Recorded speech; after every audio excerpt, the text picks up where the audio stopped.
Hello, welcome to Big Bang Radio Spotlights. This is a show where we talk to independent artists from all around the world all about their music and their process for making it. I'm your host, Isaac Anderson, and today I get to sit down with the musician Circa. Without any further ado, here's the interview. Well, Circa, thank you so much for joining me today. I really do appreciate it. I was greatly looking forward to this interview because you made quite a name for yourself in the indie music scene. Not only the indie music scene, but also the indie marketing scene. And we'll get into a little bit of that in just a bit. But I want to start out at the beginning, kind of like your beginning of your musical journey. And that question is, what is your earliest musical memory? My earliest musical memory is probably either Space Jam or Weird Al Yankovic. It's probably the first time where I was like, this is music, and someone showing it to me, and I like it. I have an objective qualification of the music, and a subjective one, and I want to listen to it later. I need to get it so that I can then listen to it later. So that's when I first started this process of ownership of a music, you know. Very nice, very nice. In terms of making music, my first musical experience was probably with piano, very early on, but really as an artist, it was when my father bought me a copy of Acid Music Studio, the first one, and a sound card for my like Gateway PC or something like that. Very nice, very nice. Well, did you grow up in a musical family, by the way? No, my dad is he's a deadhead, but he's also a lot of his friends in college were musicologists. So they knew every record and they knew everyone, they knew every player. And, certainly 1970s hippie music and then black music were like a huge part of my edification. Well, heard that, man. Well, I took this quote directly from your social media account, and it says, I was raised on dub tapes, drum breaks, serotonin reuptakes, and status updates. First off, what a phrase. I know you have a background in marketing. That's a great phrase right there. And it was all in lowercase too. I'm like, you stylize that. That's good. I like that. Yeah. What are some of the musical influences that really instilled your musical palette? Yeah, I would say that my dad tried to raise me on people like Van Morrison and Jackson Browne and the band and Bob Dylan and stuff like that. I certainly gravitated more towards the Otis Reddings, the Sam Cookes, early soul music, early doo-wop music, early R&B music is like still to this day my bread and butter. All my heroes are kind of black and dead. Like they died in the 1980s, you know, and so that's where a lot of my musical education comes from is Motown, Stax, Muscle Shoals, that kind of stuff, and then also hip hop. Like very early on, Eminem, Wu-Tang, Ghostface, and then sub offerings of Wu-Tang, the Lox, Biggie, like all that stuff. And then soon after that, it also got a mixture of ska and punk into it. But like historical music, pre 1970s music, hip hop, and then punk and ska were really where I started off, like my launching place. Jagged lines, baby, hard and die. That's what I keep in the crease of my hand. We all bleed as we atrophy. We got reasons we should break. It's not right. When you whip above in a betterment, I put this all on my heritage. I'm carving my edifice. You back in your lies, acting surprised. I know that karma gonna let us in.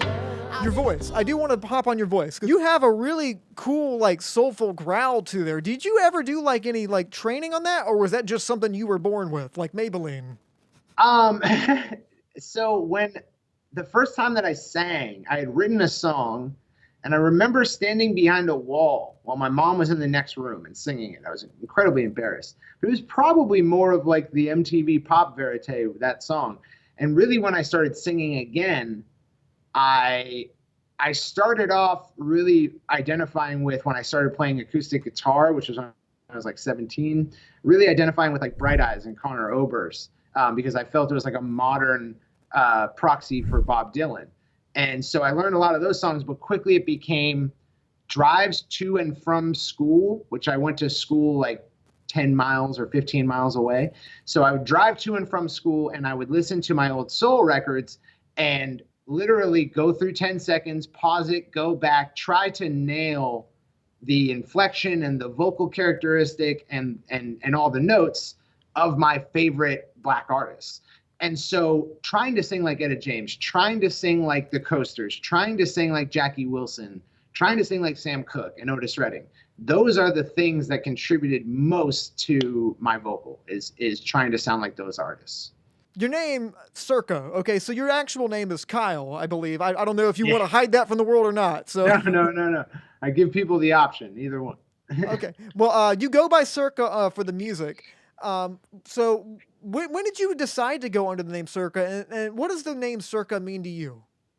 So it's fun. It's a funny story. So I've been a very different person at different stages in my life. When I was around 13 or 14, I was a vagrant criminal. Like, I was a drug dealing, get into fights, get jumped, get robbed kind of guy. And, I definitely had a rough upbringing. So I wasn't in the same climate that I am now in my upbringing. And so that's this context for this idea, which is that I lived in a lot of places growing up. My dad would move around. And so I ended up living in the American South for a little while, right around the time that Mike Jones and Paul Wall were blowing up, and Bun B and all that. And so I adopted the vernacular of Southern Black music. So when I came back to Massachusetts, I was saying things like 100 and then also, most importantly, I'm about that. That was my response to almost any idea that someone posed for an activity we were going to go do. Let's go to the mall. I'm about that, whatever. And so I was in Latin class with another vagrant criminal friend of mine, and they taught us that circa was Latin for approximately or about. And then he just started calling me Circa because I said that all the time. As I get older, I'm thinking of changing that as my artist name, just because it's not very Googleable. So another moniker that I frequently go under is Some Kid Punk. That's my handle on like all social media. So it might be changing to that. But my nickname through my childhood friendships was Circa, and it just became my artist name. On to the songwriting process, because your lyricism along with your voice is really powerful. Like in one of your songs, "Sacrifice," which we were talking about before the interview, and it's got like this part in it where it's like, "My savior's a masochist," it's really powerful. How exactly do you go about writing your songs? It takes a lot of different forms. For the first 10 years as a musician, I was strictly a hip hop artist. So I was producing beats and then rapping over them, and trying to find other people to do that with. When you do hip-hop songwriting is greatly informed by the strict procedures of poetic writing. So if you don't understand Edgar Allan Poe and meter, you are at a significant disadvantage writing rap lyrics. But once you understand the room that every syllable has, like, let's say you construct a framework, right? Like da da da da da da da da da, right? Like, that's a line. Once you understand all the syllables that can go into each of those beats, and when it feels stressed or it feels less, like you can build and relieve tension through the length of your syllables and the difficulty of them. And then you get really good at rhyming, multi-syllable rhyming, internal rhyming. And so you'll find that like a lot of the songs I end up writing read more like rap songs with the amount of rhymes that are in it. So my savior is a masochist. Savior is a masochist. Flame is immaculate. It's all a multi that like a rapper would use. A lot of times I find that my writing is dictated by the structure I set. So it's like a line is there because it happened to, out of all the lines that could fit that syllable definition, out of all the lines that could fit in that space that I set for it, that one had the most meaning or implicit meaning to me. That song "Sacrifice" is not it. I didn't write it necessarily. Like I didn't sit down and think about the concepts that it means to me now. I had deadlifted that morning in the yard at the studio that I was managing. And when you deadlift, you use chalk because your hands get sweaty and then you can't grip the barbell. So you have chalk in your hands. And so I was just writing and I was thinking chalk is actually these tiny microscopic rocks. And so the song starts off, jagged rocks, hardened dust. That's what I keep in the crease of my hand. That's just chalk in deadlifting. But to a lot of people, it invokes these feelings of like a hard life or a hard-lived life or toil or sweat or labor. And it says, couldn't hold all this love. My fingers fail the deeper my stance. The deeper your stance, meaning the wider your stance. The wider my stance in a deadlift, the bar starts to fall out of my hands. So this is all deadlifting imagery that just fit. It just fit, and because it's stripped of its specificity, it has a lot of interpretive meaning to a lot of people. And then like there's other imagery in the song that's about my addiction to chewing ice. But some people interpret these lines as like methamphetamine addiction.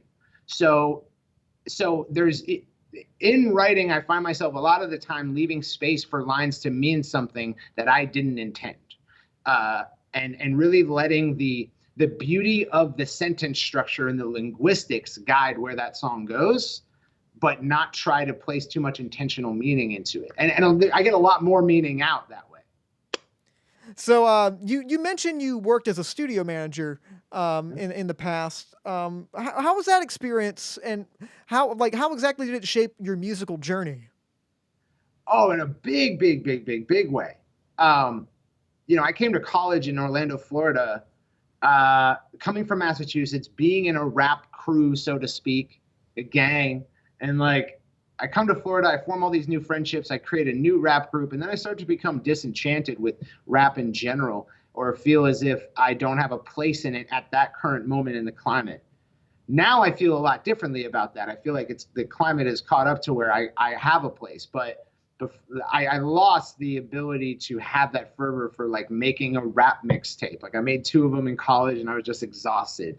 And then I got out of college and the reality of real life hits me. I'm living through assistance of my extended family members. I don't have my own footing yet. And then my apartment got raided for a number of different reasons that weren't, it wasn't my fault, but who I was living with. My apartment got raided. And I ended up in a jail cell, and I was facing charges. At that point, I started applying feverishly to jobs and living on my friend's couch, just trying to get my life back together. I got a job, the charges got dropped, everything's all good, and I start having enough money to get off my friend's couch. And that's when Matt Ills, who's the creator of the battle rap league Grind Time Now, which if anyone was on the internet in like the 2000s, you know what Grind Time Now is. And I met him, and he was saying, hey, I'm living in a studio. There's an open room. Does anyone want to join? And so I was like, yeah. I came and I met the owner, and he wanted to enlist me as a talent that he could use at the studio to build the business, not just as a roommate. And so I agreed. And I led a team of about 20 interns from Full Sail University to finish building the studio. I met one of those interns is a gentleman named Ignacio, who now goes by Bad One Music. He's about to be really, really big. If the recent year is like any indication, he's about to be pretty big. I've watched him grow from just I'm thirsty to be an engineer to I am an engineer to I'm a capable engineer to I want to produce to I'm a sick producer to I'm one of the best producers in town. And now he's doing remixes for like big pop stars. And so that's just one of dozens and dozens of people I met and lived with at that studio. Because at that studio, the thing is that if you work there, you live there. And some people live there who didn't work there. We tried to start a publishing company. We pulled in all of the best writers, producers, and instrumentalists in Orlando. 40, 50 people in that house at a given time, broken into groups, writing songs by a structure that we invented. And we really try to make that place Motown. There is a couple movies of experiences that I got from that place, and it gave me a strictly musical community to operate in.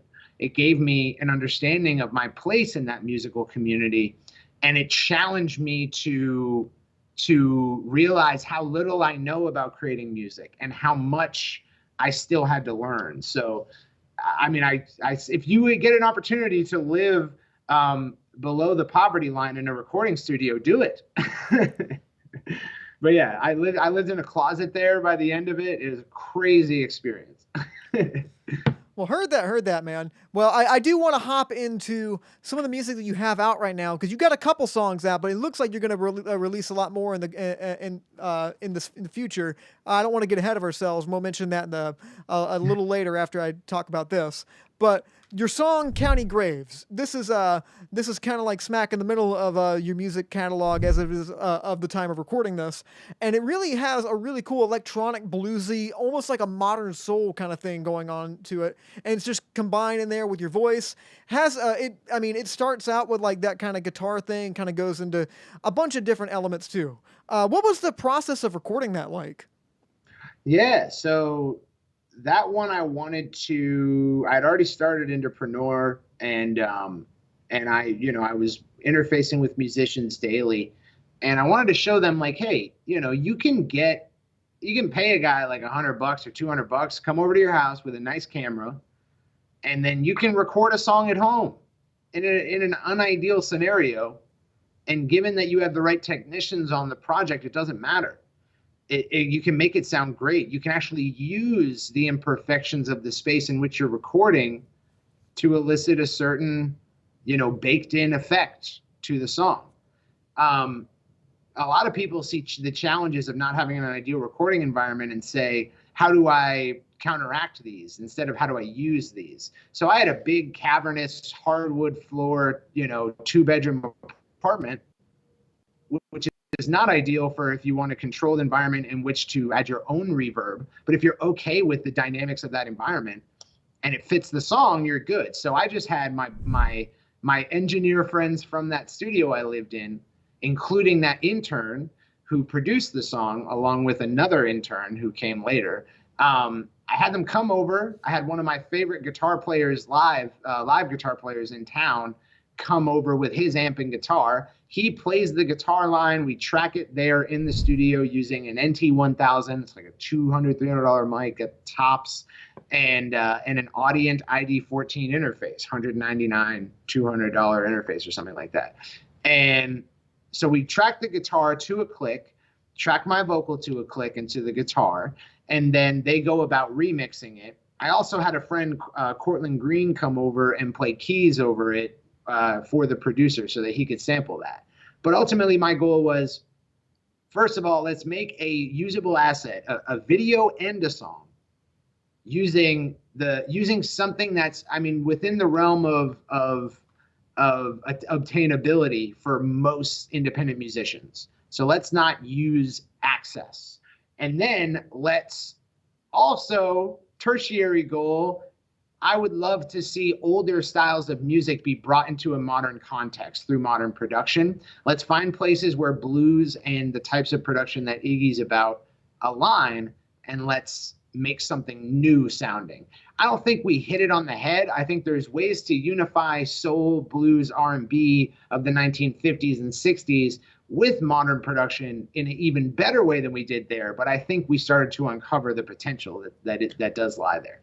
You did mention Indepreneur, and I think most everyone watching right now probably knows you from that. And this is how I heard of you. But in case people don't know what Indepreneur is, this is like an indie marketing agency. I don't want to describe it for you. I want you, the creator, to tell people that don't know. What is Indepreneur? So Indepreneur is a marketing, education, and services company. So we both educate independent musicians on marketing principles, specifically digital direct response marketing. And then we also provide services where we have a staff of experts, people who become very adept at this sort of thing. And they're hired by musicians who have made it to a point where they're monetizing, or they've already monetized and they want to increase that. Sometimes we take on people who are just trying to build their fan base, but it's very rare because we find that paying an agency fee is more harmful than it is helpful to someone who's just starting out. It's better that they do that work themselves because their time is worth much less than it will be later on. So yeah, that's what we do. Oh, very nice. Well, I think a lot of people watching right now, I'll post this in the Indie Pro group and the Indepreneur Indies. So hi everybody, good to see you. I comment on a lot of your stuff and I see a lot of your things. I enjoy being part of the group. Well, since we are on the topic of music business and music marketing, this is something that I find as a musician that musicians really don't like to talk about, or if they do like to talk about it, they talk about it in such a negative way where they say, oh, it doesn't matter, or oh, this is evil. Like I heard you had a whole podcast about like, is this selling evil? Obviously the answer is no, but what is something about music marketing that you think people really gravitate towards really fast, and something that you find is really hard to kind of instill in musicians that like this is necessary, but they just don't want to accept it? So I think that musicians traditionally, they practice marketing by necessity. And because it is a necessity, that is low on the list of assumed responsibilities for an artist. They spend a lot more of their mental power thinking about in the studio and the product that they're putting out, much less than they do about promoting that product. When it comes time to promote it, they try quote unquote marketing, but having no real memorization, comprehension, understanding, and then practice of the skill. And which is like, it's the hierarchy of onboarding to a skill is those things. And so they have bad experiences with it because it doesn't work, because they tried it out at the last minute. And all these things that people were hyping. I mean, there's a lot of people out there on the internet who are going to hype you up, who are going to be like, you do this thing and you're going to be killing it. And then you have this negative result and you're like, I hate marketing. You also become, I mean, failure breeds anti-capitalist tendencies. I mean, I certainly know that when I was at the very bottom of the social rungs, of the social ladder, I reviled capitalism and corporations that are trying to screw us all over. And I think that as artists, we are predisposed to that attitude. So it presents a natural barrier for us actually learning how commerce and how capitalism actually works, because we simply dismiss it. I think that what people like is hearing that they're going to get a result. Hey, if you do this set of instructions, you're going to get this range of results that are all positive to you, and thereby you'll actually put up with having to do this set of instructions. But a set of instructions is not what's needed to create a fully formed, integrated artist who knows how to self-market. What's needed is the practice of a skill. Just like me teaching you how to play Smoke on the Water doesn't make you a guitar player, and you're probably not going to do it very well until you learn a whole bunch of other skills and then come back to it and actually kill it. The same is true for marketing. Same is very true for marketing. I could teach you a stunt. It may or may not work for you. You may do it poorly, just like you would do poorly Smoke on the Water. Only once you've understood and taken time to memorize and incorporate the whole of marketing ideas will you understand how to properly execute the trick that I tried to show you. So that's what people don't want to hear. People don't want to hear, hey, this is a skill that's as important as your finger drumming or as your vocal or anything like that. People don't want to hear that. They do want to hear, you can do this set of things that I'm going to tell you, and then guaranteed you're going to get this result, which just isn't ever true. At the beginning of the year, you said on the Indepreneur or Full Stack Creative, rather, the YouTube page, you said, we're currently trying to make and market 30 songs in this year. First off, that's a lot. That's a lot, man. And you're going to document it also, and you have a series called The Grounds where you're documenting all these things. So what's been the most challenging part of doing that? I know the world is essentially gone into this pandemic with the COVID-19 thing, and there's a lot of other things going on in the social climate right now. What do you find the most challenging to kind of finish up this process? So we actually haven't put out a Grounds episode since the lockdown started. And it's actually funny because, this is what happens. You set out towards a goal, and you find that it's not a matter of work on the actual goal that you're going to go through, but rather an amount of work on yourself. You're going to have to change elements of who you are to accomplish this thing you've never accomplished, because the you that you are doesn't accomplish those things. So fundamentally, you have to change. And that's true for me. I went into this with a couple of deficiencies. One is that I am quick to spread the responsibility of finishing music. I'm quick to say, I'm going to bring in this guy and that guy and this guy, and they're all going to help me. But none of them are incentivized to the degree that I am to finish this music. So I can't, give them, hey, work on this, or, okay, all I need now is for you to work on that. And they'll go do it. That's not you're going to have to spend a lot of time chasing down deliverables in that scenario. So one of my main deficiencies is not trusting myself. Another main deficiency is putting too high a requirement on the audio fidelity and perfection of what I'm going to put out. So I had to come to grips. So you set the goal knowing that it's impossible, and then you change yourself and your scenario and your requirements and your expectations to meet the goal. You don't just accomplish goals that seem impossible. You change to accomplish them. And that's what's happening to me, is I've now resolved to finish songs myself. I might have my buddy mix them, but I'm trying to get better at production. I've been practicing this MIDI fighter and Ableton Push like every day. And I've been writing songs from the ground up, very simple, not overcomplicating them. And so the biggest challenge for me has been to change how I think about creating music, to actually become informed, to spend the time practicing instead of just pawning off the responsibility onto my collaborators. And that's where I'm at now. I'm hoping to come back with Grounds episode 9, really a second, we had like a mid-season break, you could say, and to come back with that second back half of the documentary as a solo effort, and then slowly reincorporate my collaborators. Well, heard that, man. Well, what's next for Circa? Like, when can people expect to hear the new music? I know I heard on a podcast that you say, I'm getting ready to put some new stuff out with the Circa name. Yeah. I'm ready to revamp this music career, man. I'm excited to hear it. When can people expect that? Yeah, so we have a finished song called Last Train Home from the Grounds. We have another song that's like almost finished with a few of my collaborators. So those will probably be first to get out. I'm hoping to put them out within the next month. I'm not going to pay as much marketing attention to them as I am going to a couple of collections that we're going to put out this year. But yeah, it's everything should be ramping up for the summer. So the summer should be a large amount of releases for us. And then towards the end of fall, winter, it'll start to ramp back up again. So yeah. Sounds great, man. Well, how can people keep a track of what you are doing music-wise on social media? Yeah, I'm at Some Kid Punk. So if you're Facebook, it's facebook.com/somekidpunk, youtube.com/somekidpunk, instagram.com/somekidpunk. It's all Some Kid Punk. And so you can follow me there, but also as you mentioned, we're doing a documentary series on the whole process called The Grounds on our YouTube channel. If you go to youtube.com/c/Indepreneur, or you just search Full Stack Creative, that's our YouTube channel. And that's where we put out the sort of behind the scenes on all that.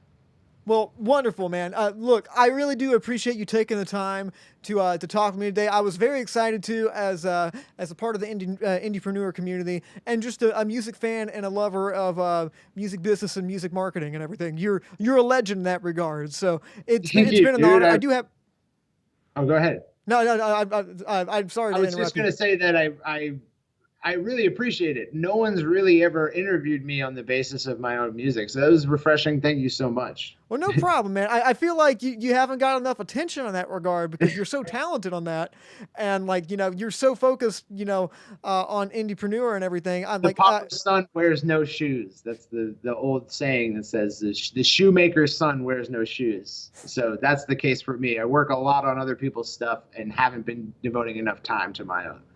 That's the biggest thing fun too, because I listen to your music all the time, and I think it's a shame that people don't know, about your music. And I want to make sure that we can at least use our platform to try to get your music heard. And I got one more question for you that is not music related, but I always ask the artists that I talk to at the very end of my interviews this question. And so I'm a musician. But I'm also a film lover, and I do a show at Studio 67 and 89.1 FM, which is our radio station, called Big Bang Cinema with a good friend of mine. And I feel like musicians have a soft spot for film. I feel like the art is not too far away from music. And before we go, Circa, what is your favorite movie? Ooh, that's a tough one, man. Everyone always struggles with this one. Yeah, I don't watch a whole lot of movies twice. And I've watched a lot of movies. Whew, I don't know. I think I would need it narrowed or qualified in some way. I mean, if you go by the amount of times I've watched a movie, it's South Park movie, which I watched probably 1,000 times when I was in middle school.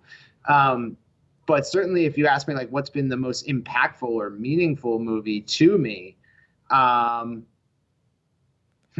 would say the Muscle Shoals documentary has been one of the most impactful, because it allowed me to see why I should revere Southern rock, which I didn't know before. I couldn't get to Southern rock and like Creedence from Otis Redding, but that movie allowed me to. So that, also Ray, pretty much because cinema was a huge part of my education into Black historical music. It was the doo-wop song playing in a car that drove by. It was the soul singer they were doing a biopic on. It's those moments that allowed me to gain a throughway to 60s and 50s and 40s music. So I'd say it has to be a biopic of some sort. That is my favorite. Ray is up there. The Muscle Shoals documentary is up there. Stax documentary is up there. So yeah. Thanks to Circa for sitting down with me and talking all about his music. If you guys want to see more interviews just like this, you can go to facebook.com/Studio67NCC, youtube.com/NashComCollege, or you can find us on Instagram at Studio67NCC. Thank you all for watching. I'm Isaac Anderson, and until next time, stay lovely.